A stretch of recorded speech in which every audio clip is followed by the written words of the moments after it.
being here. Today, City Council confirmed Francisco Velez as Executive Director of Chicago Office of Emergency Management and Communications. We also confirmed Mr. Michael McMurray as the Commissioner for the Chicago Department of Aviation. I'm proud to congratulate them and thank them for stepping into these respective roles. Frank Velez is a longtime public servant and an experienced leader in the community safety sector. He understands what it takes to keep the people of Chicago safe. Executive Director Velez will be a critical partner in the continued work to build safer communities. As he oversees and protects our city's large-scale events, he will further Chicago's place as a premier destination for hosting safe events. Mr. Michael McMurray will also contribute to Chicago's position as a world-class destination for residents and visitors in his role as CDA Commissioner. He has many years of experience in the fields of transportation and infrastructure from both the private and public sectors. From procurement to construction and law, Commissioner McMurray has a deep understanding of the airport business. I'm confident that he will lead Midway and O'Hare through their transformations and continued success. I look forward to working with both Executive Director Velez and Commissioner McMurray to serve the people of Chicago and, of course, to continue to strengthen our city. Also in council today, we honored Jewish American Heritage Month and AAPI Heritage Month, reaffirming Chicago as a place that values its diverse communities. We also honored Mr. James Montgomery Sr., Chicago's first black corporation counsel for Mayor Harold Washington, and a civil rights attorney who brought justice to countless Chicagoans and families. As corporation counsel, he brought his commitment to justice and equity to City Hall and fought for a fair Chicago.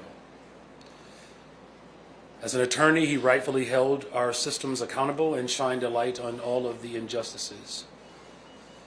His success as a trial lawyer became landmark achievements in the fight for civil rights and that work that he helped build ultimately the Chicago that we are enjoying today.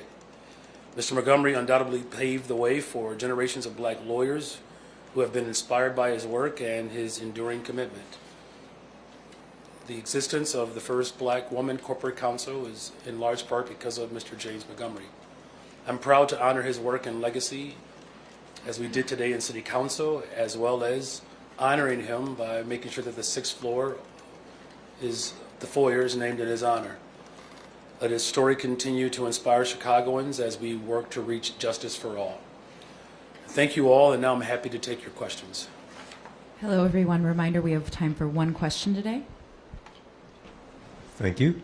Hello, Mr. Mayor. Hello. You're further and further away from us. I know it does feel a little odd here. You've had concerns about the constitutionality of the curfew ordinance. I want to know if you can talk about that and what suggestions you might have, not that changes can be made, but what alternative you might want to see, if you want to see anything about curfews emerge. Well, thank you for that question. There's no evidence that curfews actually prevent or reduce the type of violence that, unfortunately, we've had to deal with as a city. Now, the good news, violence is down in Chicago. Well over, are we at 24%, Mr.? Violence is down 24%. Homicides are down, shootings are down, robberies are down, and we continue to see the downward trend in violence. So it's clear that the work that we're doing, there's evidence of it being effective. What I've said repeatedly is that ultimately we need to work to prevent these gatherings from happening. And our Deputy Mayor Gatewood, along with Superintendent Snelling and a whole host of many other partners, have worked tirelessly to do just that. The vast majority of these gatherings we prevent. And so what I've repeatedly said is that we should be working actively to ensure that we are finding safe spaces for our young people to participate in and enjoy in this beautiful city. Now, again, the initial proposal to have a concentrated area or region where a curfew would apply singularly That clearly was problematic. There are a number of alders who clearly have some doubt and consternation about its configuration. I hope that there will be a continued conversation around ultimately how we work to prevent these gatherings from happening, because clearly the tools that we've been using have overwhelmingly prevented these gatherings from happening, and we will continue to work collaboratively to ensure that we're creating safe spaces for everyone in the city of Chicago, which is my top priority. Hi, Mayor. Hi. The version of the curfew ordinance that was originally considered by the Public Safety Committee would have required Superintendent Snelling to consult with Deputy Mayor Gatewood before declaring a so-called snap curfew. The version that is before the City Council right now would give Superintendent Snelling unilateral power to declare that snap curfew after consulting with the Deputy Mayor. Should that ordinance require both the Deputy Mayor and Superintendent Snelling to sign on? And if it doesn't, will you veto this ordinance? Well, the first thing is to give unilateral authority to one entity. I don't see that as a effective democratic tool, right? So there are real concerns about how public safety is administered, because it's not just policing. It's policing and affordable homes. It's policing and youth employment, policing and behavioral and mental health support services, right? And so that particular configuration or version of the ordinance was incredibly short-sighted. What we have now as a tool is that the superintendent and the deputy mayor work collaboratively already to prevent most of these gatherings from happening. And this is the result of my administration's approach, where we are bringing in CVI, Chicago Police Department, community-based organizations, the philanthropic community, business community. What I've said from the very beginning, in order for us to build the safest, most affordable big city in America, we have to, one, invest in people, and two, we have to ensure that we're all working collaboratively. This ordinance actually is the antithesis to what we've built over these last couple of years. And what we don't want is a situation where all of the efforts that Superintendent Snelling has put forth to renew and build trust within communities, that we don't lose that. And so they're going to continue to work together. They're already doing it. And again, our ultimate goal is to prevent these large gatherings from happening. And so far, there's been a stronger effort to do just that. Hello, Mr. Mayor. Hello. Does your administration have any set plans to meet with Hopkins and the ACLU? Because Hopkins just confirmed after the meeting he has still not met with the ACLU. He still has not met with the ACLU. Well, look, I don't keep his schedule. And, you know, look, we have met with Alderman Hopkins on multiple occasions. The deputy mayor can speak to this. We've had tabletops where we've brought together all facets of society. Alderman Hopkins has participated in those tabletops. I've spent essentially a day in his ward, meeting with different residents of the respective communities in his ward. And so there's clearly an approach that I'm taking where I'm bringing all stakeholders together to continue to make sure that we drive violence down in the city of Chicago, of which we're doing that. A lot of work that's in front of us, but we are clearly headed in the right direction. So I think it's imperative, though, that we make sure that we're meeting with all stakeholders, particularly those who want to make sure that our constitutional liberties are protected, especially at a time now where you're seeing the overreach of the executive branch of government right now at the federal level has shown a great deal of animus and disdain towards democracy. We don't want to fall into that proclivity that's happening at the federal level. So, you know, look, we're going to meet with everyone. And I trust that Alderman Hopkins, he has done this in good faith, meeting with my administration and some of the other key leaders, that he will continue to extend and broaden his approach, because I actually believe it makes for a stronger society when we're all listening together and speaking in some uniformity. Hi, Mayor. Hi. So it was revealed yesterday in Public Safety Committee that the Community Commission for Public Safety and Accountability and the city's law department have not reviewed the proposal that Alderman Hopkins is pushing forward. Of your knowledge, is that accurate, and has corporate counsel reviewed Which this proposal? The curfew ordinance, the latest We've been version. at the table multiple times. The law department, the mayor's office, community safety. I've been at the table. Alders have been at the table. All of us have gone over many different iterations of this proposal, here's what's most important, is to build safe communities, and we're doing that. In order for us to continue to drive violence down the city of Chicago, it's going to take all of us. And so that's the approach that I have had, and that's the one that I will continue to lead. Hi, Mayor. Thanks Hi. again. I believe this is probably more of a question for your corporation counsel, but on the settlement for John Velez, why did the cost of that settlement go up by $600,000 over the last year? Alderman Beal had claimed that the cost behind that was lawyers that were outsourced. Can you please clarify that? You can speak to that. Thank Mary? you. Sure. Sorry. Hi, Mary Richardson, Laurie Corporation Counsel. When the case that you referenced was brought before City Council, a settlement sum was presented. When City Council rejected that settlement sum, we had to go back and renegotiate. And that is the renegotiated price, if you will, the cost for this settlement. There will be some fees factored in there, but ultimately the analysis that we engage in, we also talk to outside counsel as well as opposing counsel. And they came back at an increased number because we thought this particular case was more appropriate to settle than to try. So that's the basis for the differential. So it's a negotiation thing, and it's not because of It is- outsourcing at all? It is part and parcel for the negotiation. When we presented it at the first time, we believed the facts supported us, and we know today that they do. There are additional facts that we presented to the committee for those aldermen that were in attendance, and the vast majority of them agreed with the additional facts that had to be taken into consideration, and as a consequence, the matter is now settled.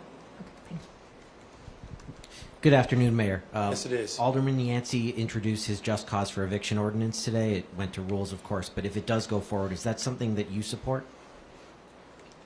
Well, you know, as I've made it very clear that in order for us to, you know, have a society that works for working people, we have to actually have to show up for working people. Alderman Yancey has worked incredibly hard along with members of my administration to find pathways to not just home ownership, but affordability. So here's another measure that I believe is worthwhile exploring and digging into. And as the details become far more apparent, we'll be able to make some clarity around our position. But in terms of how we build affordability in this city to protect workers, but to protect working people, I'm always going to be on the side and the effort of doing just that. Hello, Mayor. Hey, what's going on? Outside of policing, as it pertains to the teen trends, can you just talk about some of the success that your administration is seeing in terms of more resources to young people? I know a couple of months back there was a massive event at Navy Pier. More than 1,000 young people, I believe, were there. Can you just talk about that? As you know, Memorial Day is here, the summer is approaching, the internships. What are some of the positives that we're seeing in terms of Chicago youth getting involved? Well, thank you for that question. You know, after those couple of large gatherings, we haven't seen any since then, and it has a lot to do with just the collaborative approach that we're taking. Alders are involved, community-based organizations, the philanthropic community, the business community, our CVI. These individuals are incredible workers who are on the ground communicating. My administration is in constant communication with the multiplicity of all of the collective efforts that are necessary. The 29,000 summer youth jobs that we, you know, have available, the advisory council that we have for young people, these are all paid opportunities. You know, and the youth activations that are being led by young people, creating safe spaces for young people to participate in. There's also an ongoing education campaign where we're working with Chicago Public Schools to continue to educate our young people where there are opportunities to effectively gather in a safe space and not get pulled into some of these other advertisements, if you will, that have not yielded the positive results. But Gary, if you want to speak a little bit more to some of the other work that we're doing to keep young people safe, but also to build confidence and trust in our work. Absolutely. Thank you, Mayor. You know, the mayor pointed out our tabletop exercises. Now, typically when we have tabletop exercises, those are internal for city partners and city agencies. We do them around large events like Lollapalooza. We did some for the DNC. But for the first time, we actually opened up our tabletop exercises to community members, alders, so we could build out what a response would be to not only youth and teen trends, but large gatherings overall. Because I think there's this misnomer that people believe these large gatherings are only teen trends. It's not a teen trend when it happens in the 11th district or in the 5th district or the 6th district. So now it's a matter of how do we respond and make sure we have the adequate resources there. Those resources don't only include the Chicago Police Department, it includes our partners in street outreach, it includes our community-based organizations. People really showing up after coming to those tabletop exercises and literally going out, like went out to 31st Street Beach just last week where you had the commissioner, the superintendent of parks there as well. So it's really all of us coming together to build out a response that makes it clear that yes, you are welcome here, but we also want you to be safe. I'll give you another example because the mayor talked about hiring young folks. Last year, working along with the 4th Ward, hired a young person who was responsible for putting on a lot of those teen trends. The young man got hired in the 4th Ward office and ended up working with us and other partners to put on Peacepalooza, where they had thousands of young folks come together for a peaceful event. We tell that story because it's important that people understand and know that you can do two things. You can provide an opportunity and you can have accountability. And that's what the mayor has been talking about from the very beginning. Opportunity and accountability. So opening up opportunity for young folks and people in general, and also holding folks accountable who may cause harm. So that's what we've been doing. That's what we'll continue to do. And you'll hear more about all of that work tomorrow at the Summer Safety Press Conference. So. Thank you for that. Stay tuned. I didn't want to give you all the business because I want to make sure you all show up tomorrow. Hi, Mayor. Hi.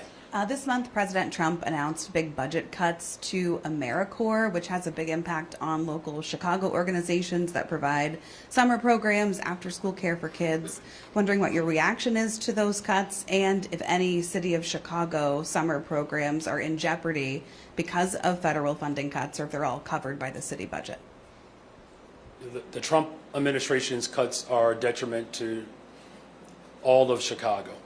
Right, and there are spaces where it will have a deeper impact. On average, what the Trump administration has put forward, it's costing everyday Chicagoans on average about $4,000, right? So whether it's what you're referring to, or child care, behavioral, mental health care, support services, or education, all of it is detrimental. I'm going to pass it to my budget director. She can talk a little bit more explicitly about what this means for the city, but it is, certainly frustrating of his attack against working people, and we're doing our very best to make do with what we have, especially because results are stronger as investments continue to go up and violence continues to go down. We cannot afford a setback. Annette? Annette Guzman, Budget Director. Thank you for your question. So as the mayor mentioned, the cuts that we're seeing on the federal level will impact our communities throughout the city of Chicago. As it relates specifically to AmeriCorps, we have a few interns that we get through AmeriCorps for programming, but by and large, our youth programming, our violence intervention programming comes through funding from the city of Chicago, the state of Illinois, and grants that we've already received from the federal government. We obviously have to continue to watch the budget process that's happening at the federal level to see how that will impact future funding to the city, as well as continue to defend with the amazing fortitude of our corporation council, the funding that we already received from the federal government. But as it relates to that particular program, it will have smaller impact directly on our city budget because we do support a lot of that through our funding and through the state. As the mayor said, what's happening at the federal level is of cause and concern for everyone. Everyone should understand how this will impact their communities. Good afternoon, Mayor. Good afternoon. Earlier this week, the Department of Justice announced it was launching an investigation into your hiring practices. And when Axios asked, how did this even get on your radar, they said it was an article they read in the Times of India, then was distributed on MSN. Were you surprised that they're so interested in you, that they're combing through these articles about you and then launching DOJ investigations the next day? And has the Corporation Council had a chance to look at that announcement? So I'll pass it over to our corporate counsel in just a second about what we have or have not received. You know, as far as, you know, the president's animus towards women, people of color, working people, we have always known who he has been. This is not a surprise. He's a monster. Period. We have the most diverse administration in the history of Chicago. And he is threatened by that. You can tell when someone is fearful is because they act out. We have a president that is screaming and having tantrums right now because we have an administration that reflects the city of Chicago, but he would much rather have administrations that reflect the country club. Period. He is most comfortable around people who think and look like him. As a city, because my administration has shown up for everyone, it's why we have a diverse administration. Right? 34% black, 30% white, 24, almost 25% Latinx. I believe we're around 7% Asian. That's a growth. Here's another number that he probably will be intimidated by. And 64% of my administration are women. The people of this city elected me to respond to decades-old systems of failure. And I made a commitment to bring everybody together to do just that. And so that's why we're investing in our public education system. That impacts all of us. It's why I'm investing in the critical services like mental and behavioral health support, where our care program is now citywide.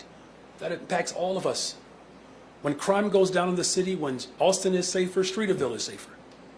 That's the approach that we're taking. So in terms of, you know, being surprised by the ugliness of this administration, we're not surprised. We're going to show up for working people in this city because that's what I was elected to do. Black, brown, white, Asian.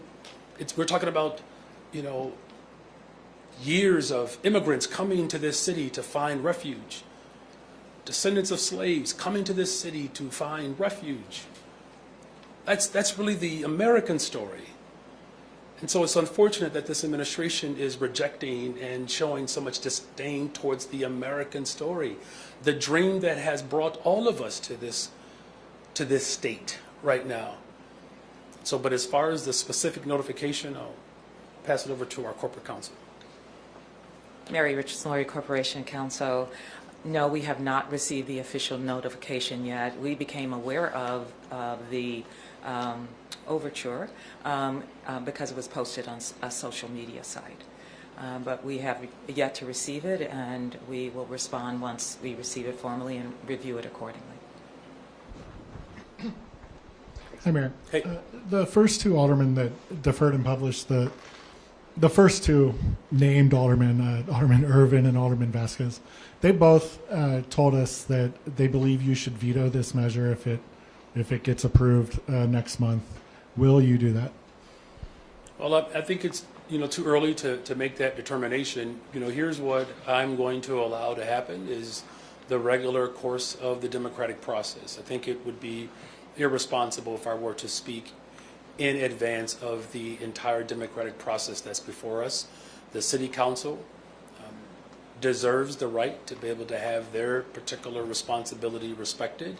And, you know, to the alders that have made it very clear that they don't see this as a tool that will be effective, they will have the ongoing responsibility and task to continue to work through that disagreement with their colleagues.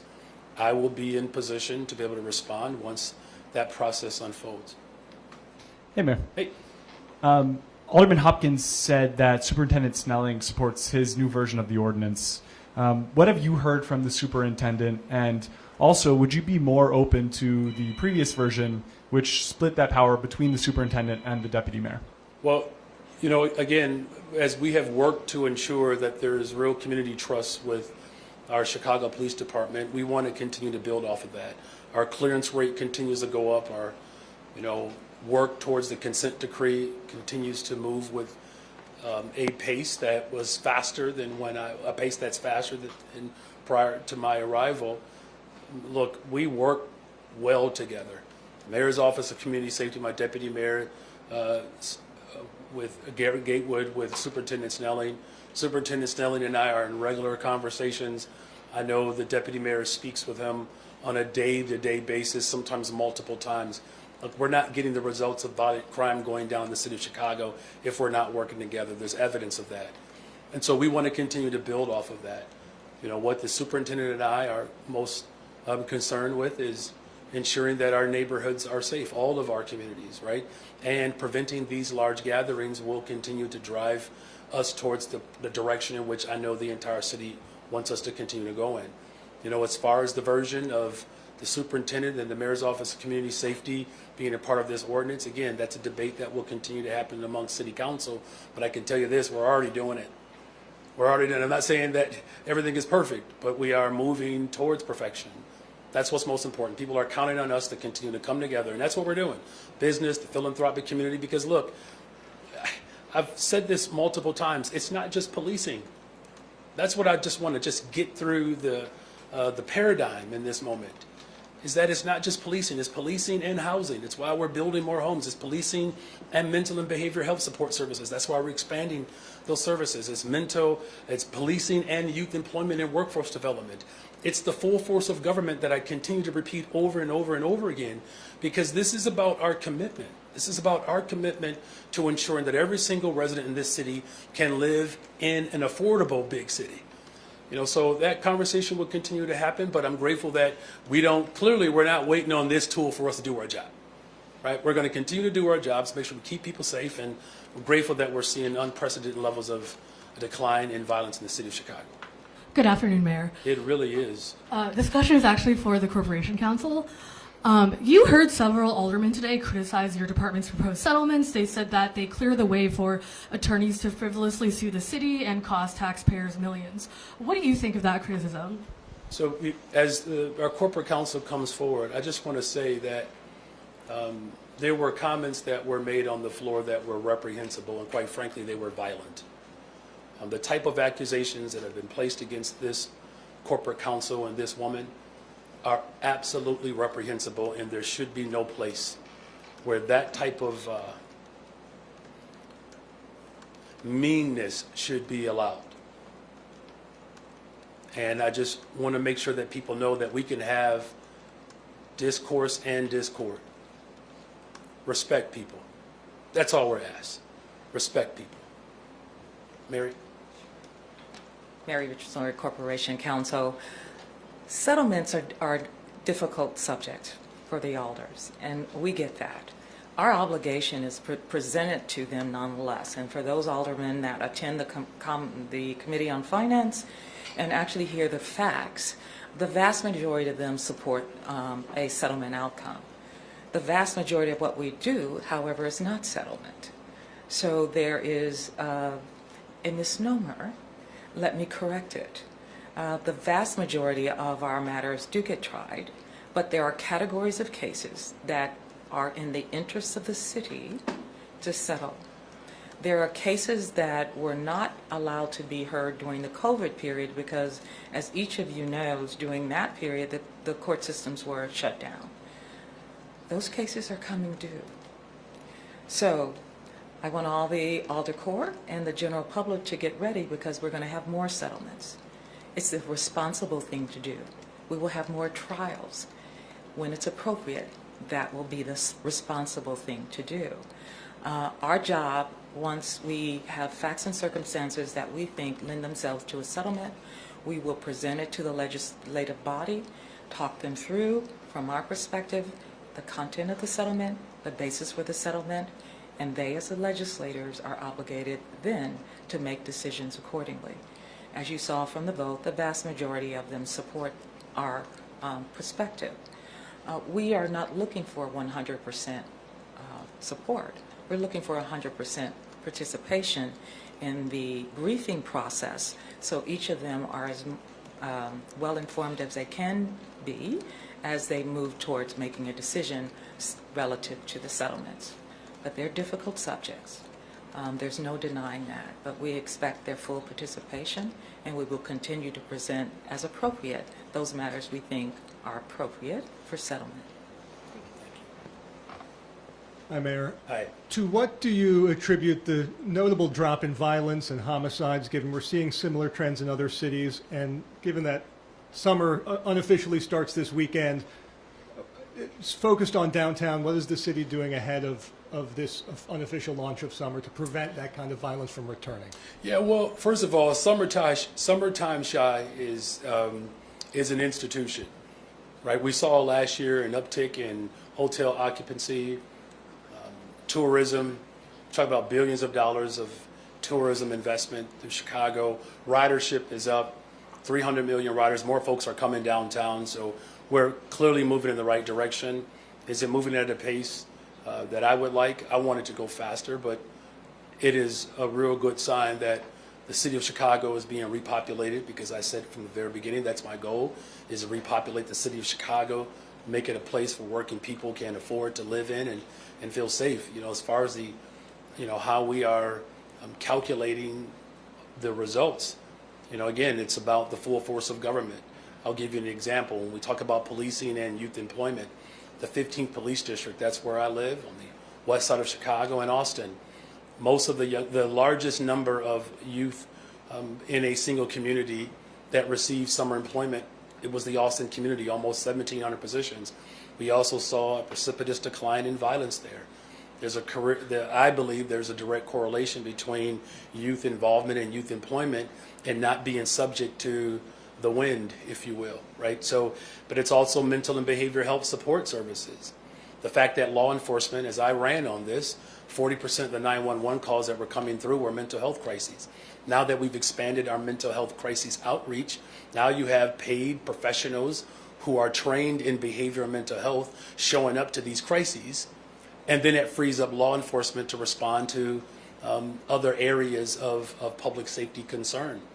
We're also solving violent crime in Chicago. I promised to bring in 200 more detectives. We've done that. 3 new helicopters. I brought all of the stakeholders together to have a substantive conversation around how do we strategize around reducing robberies. So again, it's those investments, but it's also the leadership that I'm bringing to make sure that the resident experts are having conversations. And so now that we have a 56% increase in terms of our clearance rates, we're applying the new technology within our detective division of not just solving homicides, but also solving shootings. We don't want to just catch folks who are causing the ultimate harm, someone's life. If you shoot in this city, we're gonna hold you accountable. Because if we can reduce those shootings, which we have, that's how we actually continue to reduce homicides. As far as our preparation for the summer, I mean, you know, look, there's something just to be said, not just about downtown, right? Because that's one area of the city. But there's going to be a presence of law enforcement in all of our neighborhoods. We're not going to subject the 76 neighborhoods to less support. We're going to ensure that there's an equitable distribution of law enforcement. But again, it's policing and affordable housing. It's policing and youth employment. It's policing and mental health behavior support services. It's policing and ensuring that our community colleges continue to see an uptick in enrollment. I'll give you an example. So our chancellor typically holds a couple of sessions at the end of the year to talk to seniors who have not made a decision in which if they're going to go to college or not. Well, we've just expanded that, where we're going to have 6 different sessions. Is it 6 or 7? Do you know?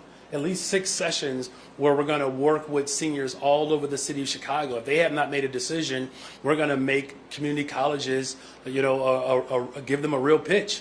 And we've seen students select community colleges of Chicago when they're actually recruited. So in other words, what my administration is working to do, we have to be committed to showing up for the people of Chicago in a radically different way. And the way we do that is showing up with investments and real love. That's where my heart is to bring all of us together as a city so we can respond to these collective challenges together. Annette Guzman we had our first meeting on Saturday with the working group around how we attack and address the financial burdens that we've had for a very long time. We're not kicking the can down the road. We're trying to address these issues as of yesterday. It's that type of collective work that I believe is going to help us build, again, the safest, most affordable big city in America. Thank you all very much. Enjoy the rest of your day.